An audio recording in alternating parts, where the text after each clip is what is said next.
What if students from Palo Alto and the Bronx got to taste the best barbecue in Kilgore, Texas? What if teenagers from Jackson, Mississippi and Jackson, Georgia could summit a rocky mountain or brave the Salmon River? What if American adulthood began with an adventure that brought us all closer together? The American Exchange Project. It swaps teens in red and blue states to give them a new perspective, all on a mission to help connect our divided country.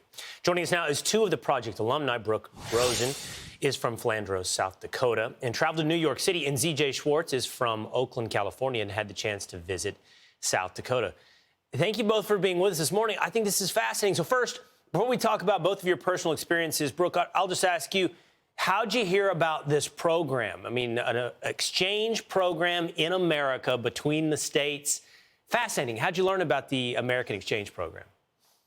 Yeah, so we had a representative come to our high school, and they just basically gave us the whole spiel, gave us the whole talk, told us that we could go on a completely free trip. And that's how I heard about it, and I was super excited. So, Z.J., kind of the same question to you, though. Like, what about this appealed to you in the beginning? You heard about it somehow, and you're like, yeah, I want to sign up for something like this.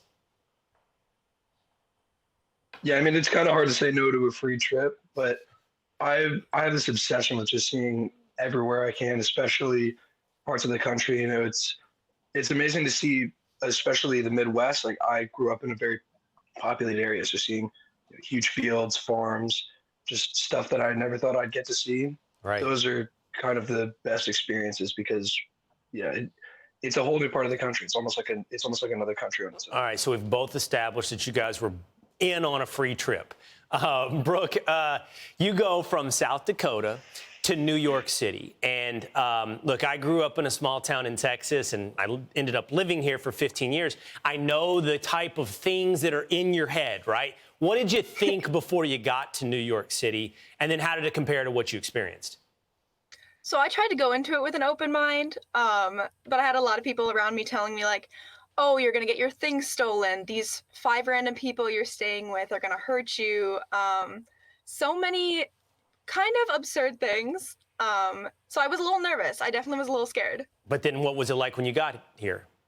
It was so amazing. It was honestly the best experience of my life, and I would not trade it for anything. I met such amazing people during it that just my heart is full because of it. Z.J., in reverse now, you grew up, I believe it's in Oakland, California, and then you went to, Brook's home state of South Dakota. What did you have in your mind? What did you expect? And then what was reality?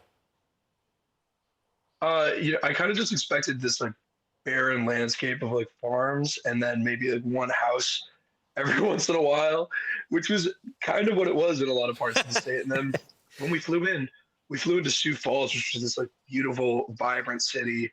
And then Flandreau is like, it's this tiny town, but it's absolutely beautiful. There's shops lining every street, lots of farms with like, lots of farms with like alpaca, bison, stuff that you would never expect to see out there. And then, just all of the amazing people. It was so welcoming. We got to see a baseball game. We got to go do all these things that I didn't really think about. Right. What people do for fun. So I want to ask you both, before we run out of time, I want to ask you both, what changed? About you and the way you view other places, or more importantly, how you view other people. What changed through this experience? I'll start with you, Z.J. There's so much that makes all of us different, similar, but the best things about this program are just kind of understanding that we all want to get along. Nobody wants to be against each other. We're trying to find ways to connect to each other, and the best way is just to go talk. And Brook, what would you say? What did this experience change in you? I would definitely say that it made me a lot more open to honestly everything. We are very much similar people. No matter who you meet, I was able to find a correlation between any single person I met. And I think that's something that we just need to realize is we all are the same. We all bleed red. Like, it's what we are. Yeah. I hope also, Z.J., you got a chance to have like real barbecue. I'm sure somewhere along the line, somewhere here, you got a good brisket and you understand now. And you can take the message and the gospel back to California. All right, Z.J., Brook, thank you both. I'm doing my best. Thank you both for being with us this morning.